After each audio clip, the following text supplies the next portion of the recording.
Hello friends, રજની health ફ્રૂટમાં તમારું સ્વાગત છે. આજે આપણે બનાવીશું કોકમની ચટણી. ફ્રેન્ડ્સ, આ મિક્સર જાર છે, તેની અંદર આવી રીતે આ કોકમ છે, તેને મેં ગરમ પાણીમાં 15 મિનિટ માટે પલાળી રાખેલા.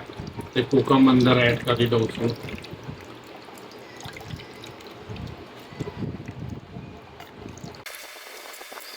અંદર થોડું પાણી અંદર એડ કરી દઈશ. હવે તેની અંદર આ 1 ચમચી મીઠું, 1 ચમચી જીરું,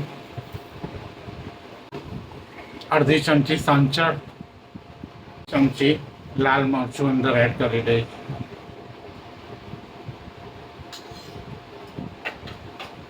આને ક્રશ કરીને કોકમની ચટણી તૈયાર કરી દઈશ. તો જો ફ્રેન્ડ્સ, આ કોકમની ચટણી આપણી કમ્પ્લીટ છે. હવે આવી રીતે ખોલીને બતાવું છું. આવવાનું કોકમની ચટણીનું સ્ટ્રક્ચર જોઈએ છે. જો ફ્રેન્ડ્સ, આ કોકમની ચટણી આપણી કમ્પ્લીટ છે. હવે આ કોકમની ચટણીને આપણે એક ડીશમાં લઈ લઈશું. તો જો ફ્રેન્ડ્સ, આ આલુ પૂરી માટેની આપણી કોકમની ચટણી કમ્પ્લીટ છે.